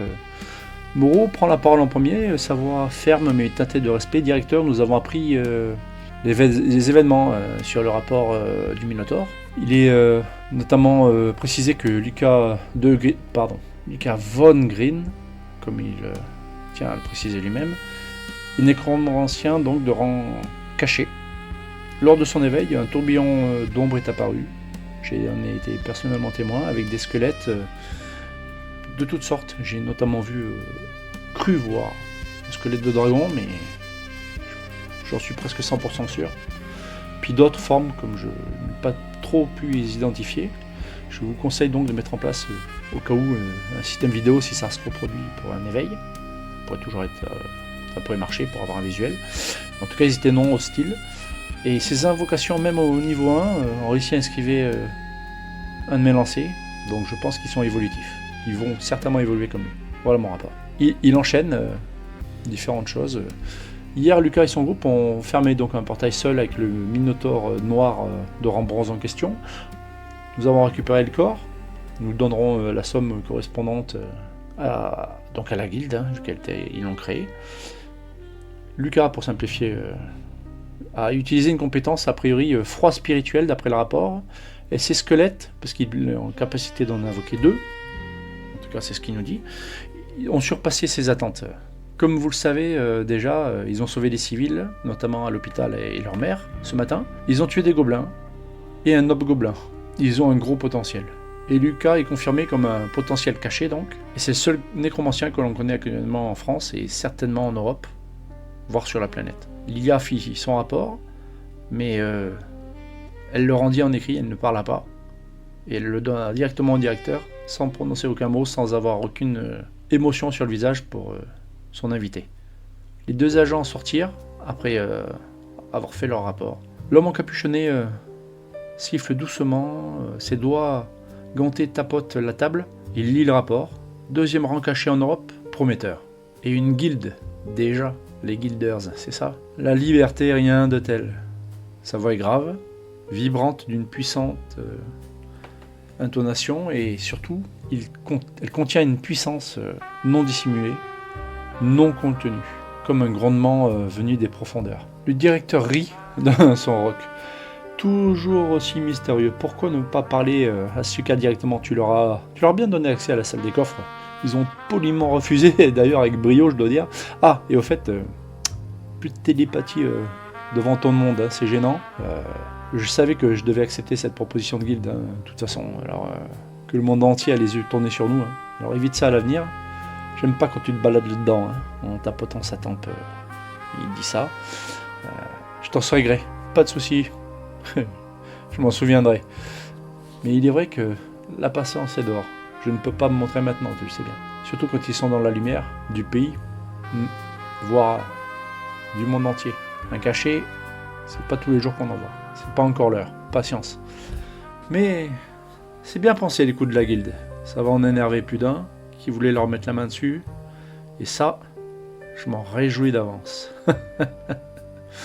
L'homme se lève, d'un sourire malsain, invoquant comme ça, en claquant des doigts un démon cornu, qui s'agenouilla direct, ses yeux jaunes luisants comme des braises, une aura démoniaque. Il pose une main sur le crâne du démon, murmure un au revoir et disparaît dans un portail rougeoyant, défiant les protections magiques de l'académie. Le directeur secoue la tête, amusé. Décidément, il est à part celui-là. Il marmonne comme pour lui-même, les chiens font pas des chats. Il rit sans les expliquer. Une guilde de premier jour pour des niveaux 1, et moi qui mets 5 ans pour créer la mienne, et eux, voilà, en un jour. Que vais-je faire d'eux? Est-ce qu'ils seront assez doués pour aller à Lyon, voire à Paris? Il est 11h, aux boutiques de l'académie. Les boutiques sont un marché gothique, voûte de pierres gravées, de ruines scintillantes. Les étals regorgent d'armes, d'armures, de potions. L'air est saturé d'énergie magique. Les prix sont en crédit. Épée bronze 500, les potions de mana 200. Oui, parce que maintenant il existe toutes choses de sorte, hein, du jour au lendemain, incroyable. Nos cartes contiennent 1000 crédits. Une aubaine. Shona, une jeune femme aux cheveux tressés, badge assistante, m'approche. Je suis allé dans cette boutique. Les autres font leur vie. Hein. Je pense qu'ils vont dans d'autres endroits. Il y en a tellement que moi j'ai pris celle de l'académie, au moins c'est plus sûr. C'est a priori les meilleurs produits. Lucas le nécromancien, me dit-elle. Suivez-moi, d'un petit nom sarcasme dans la voix. Elle me guide vers un étal d'armes de soutien, me tendant un bâton sombre orné de runes argentées. Je dis mais une arme de soutien? Je suis une arme de combat. Enfin, je suis une classe de combat, lui dis-je en me reprenant. Et je prends bâton d'initiation, rang onyx, et là, c'est la suite qui me laissait perplexe, sans voix. Et qui, elle, l'a fait sourire, discrètement. Plus 2 en esprit, pour 800 crédits. Je l'achète direct. Mon esprit passe à 25. La chaleur vive dans ma tête est réconfortante. Et qu'est-ce qu'elle me dit pas? Bon choix, en souriant. Vous irez loin. Et elle repart comme ça, comme si elle était venue, sachant que je ne pouvais plus rien acheter. Je reste perplexe, j'avoue. Je mets un temps. Je dis bon, comment savait-elle que j'avais besoin de ça? Bizarre. Je repars, ayant eu ce que je voulais. Je pensais d'ailleurs pas trouver une chose aussi utile pour un aussi faible prix. Très étrange. Je reviendrai. Il est maintenant midi, devant le donjon de Valence, le donjon des débutants, de l'académie de Valence. L'arche du donjon d'initiation, en fait, se dresse devant nous. C'est taillé dans une pierre noire, si lisse qu'elle semble comme absorber de la lumière, mais elle est froide. Les runes gravées sur sa surface pulsent d'une lueur rougeâtre, des fois dorée, on ne sait pas trop. Ça fait comme des veines animées d'une vie, mais d'une vie malsaine, quoi, faut le dire. L'air est lourd, saturé d'une tension qui noue l'estomac. Là encore, je me suis dit, mais c'était pas là, ça? Comment ça arrive comme ça d'un jour? Enfin, c'est incroyable. Les autres réveillés nous observent. Ils n'osent pas nous approcher. Hein. on reste dans notre petit groupe, aligné dans la cour de l'académie. Certains murmurent avec admiration, d'autres nous lancent des regards pour le moins hostiles. Leurs fenêtres de statue scintillent comme des spectres dans l'ombre. Il y en a qui cachent même pas. Nous, on a tout de suite avec Sébastien, Manu, on leur dit hop, il faut qu'on trouve le truc pour pas faire voir à tout le monde. Et on a bloqué tout ça, quoi. Que seuls nous pouvons voir certaines choses, et encore, même entre nous, on se le bloque. Sébastien et Chloé s'échangent un regard complice. Ces deux-là, ils se rapprochent, c'est incroyable. Leurs chuchotements se perdent dans un rire étouffé commun. Depuis le combat contre le Minotaure, ils sont de plus en plus proches. Je pense que j'ai peut-être un beau-frère qui se prépare, là. Comme si la peur les avait liés. Enfin, Sébastien, il a juste son bouclier d'éveil. Son épée bâtarde brille sous le soleil. Chloé serre son bâton, lui glisse une blague à voix basse, il sourit, oubliant un instant l'horreur qui nous attend. Manu, il est stoïque, il vérifie sa lame de sa hache, ses yeux scrutant l'arche, d'un regard inquiet. Pauline, l'arc en main, tire nerveusement sur une mèche de ses cheveux roux. Roland, sans arme, soupire bruyamment, en marmonnant quelque chose sur sa classe de forgeron qu'il rend inutile ici. En bref, il veut pas venir, quoi. Et le directeur adjoint nous a briefé. Pour apprendre à travailler en équipe, tous les éveillés doivent entrer en groupe. Au moins un combattant et un support. Sauf moi. En tant que nécromancien de rang caché, je suis autorisé à tenter le donjon seul. Une exception, a-t-il dit, vu mon potentiel. J'ai tout de suite accepté, évidemment, et les autres n'ont pas protesté. De toute façon, ils savent très bien qu'il faut qu'on s'améliore, et eux, ils vont s'améliorer ensemble pour faire une guilde plus forte, et moi, je vais aussi essayer ça de mon côté. Et de toute façon, j'ai toujours été plus ou moins dans ce style-là, même si ce sont mes amis, j'aime bien faire mes choses de mon côté. Le truc, c'est que je n'invoque pas encore mes squelettes. Tout le monde attend ça, mais non, je garde ça pour l'intérieur, où les pouvoirs pourront s'exprimer librement, sans regard, indiscret.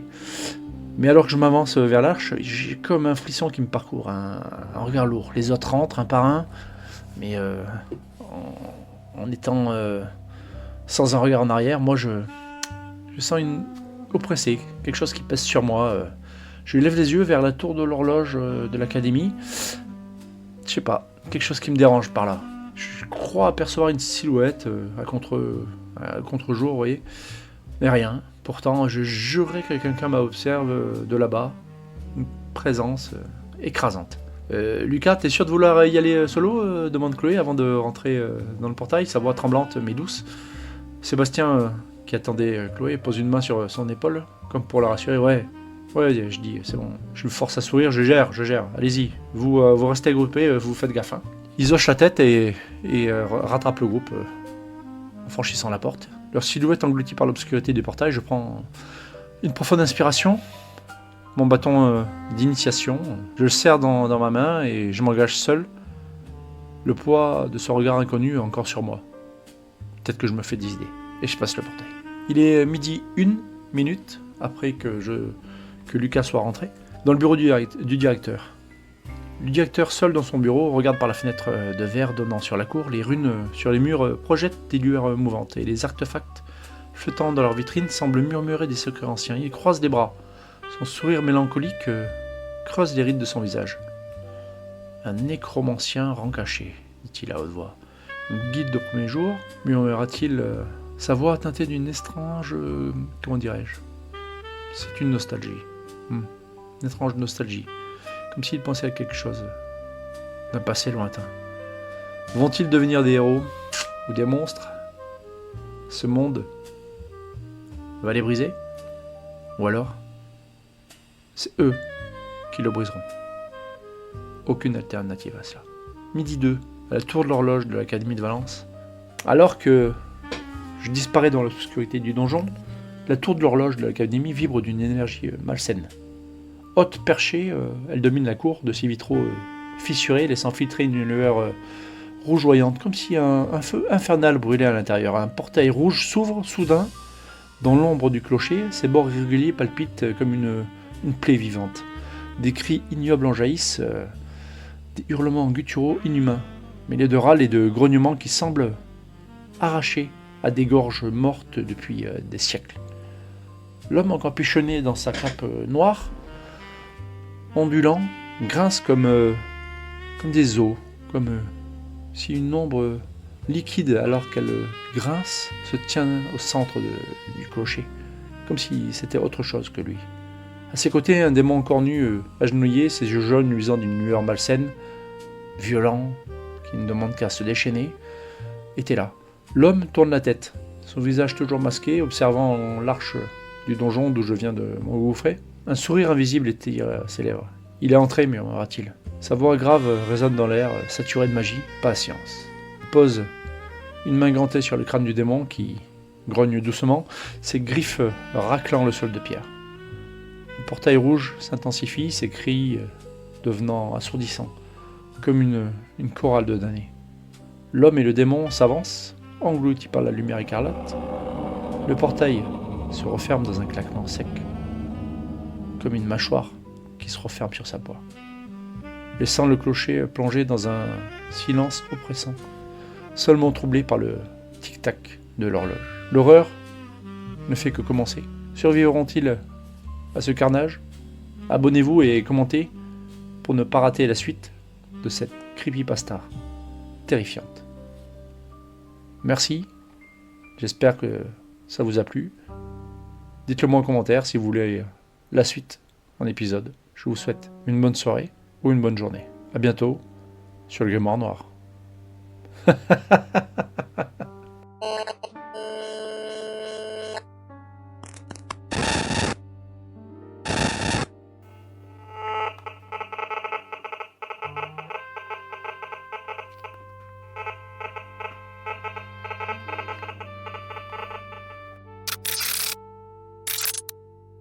Système en cours de numérisation de la réalité.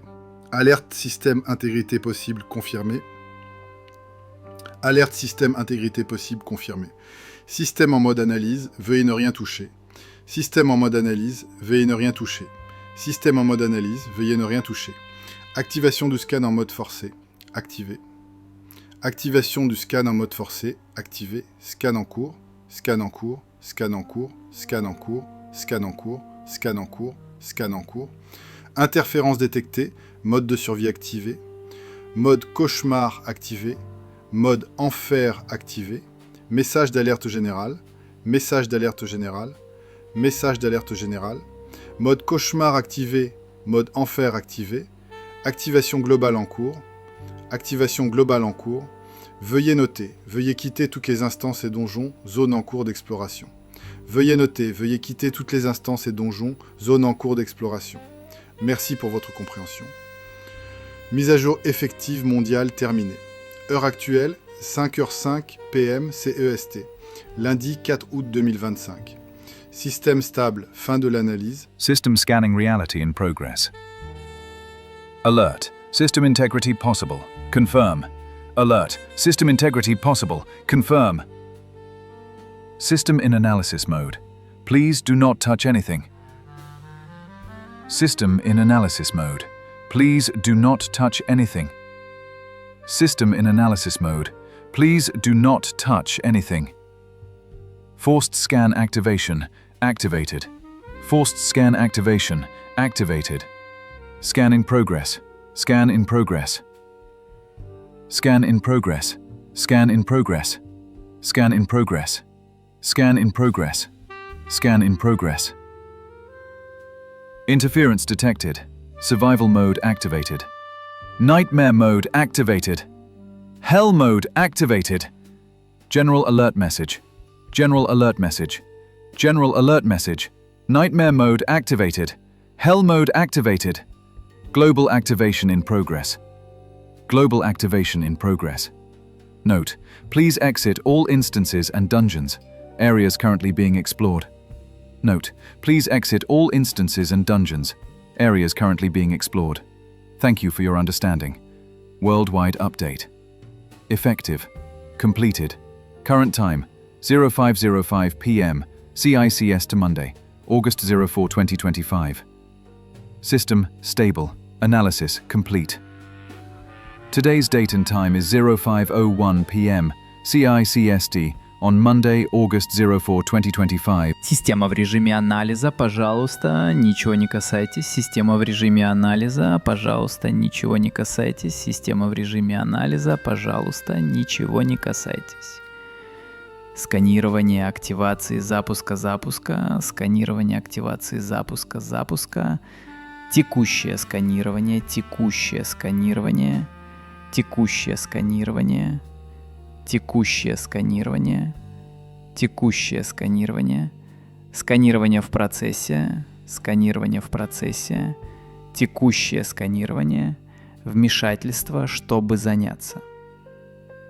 Активировать режим выживания, режим выделения установки.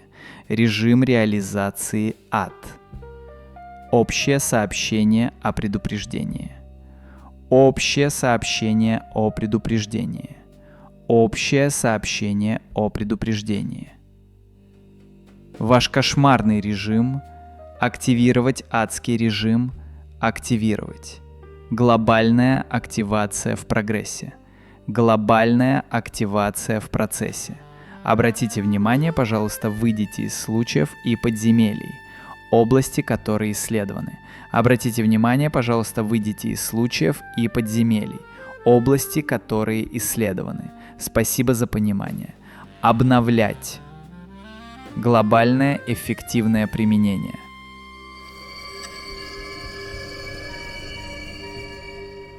Un pouvoir n'est unique que dans la façon dont vous l'utilisez.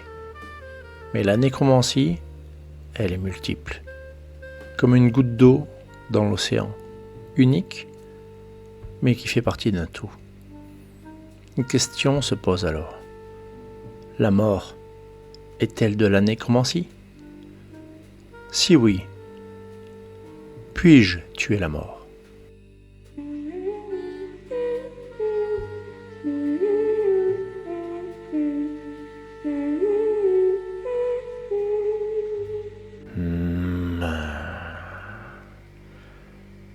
Raise, lève-toi.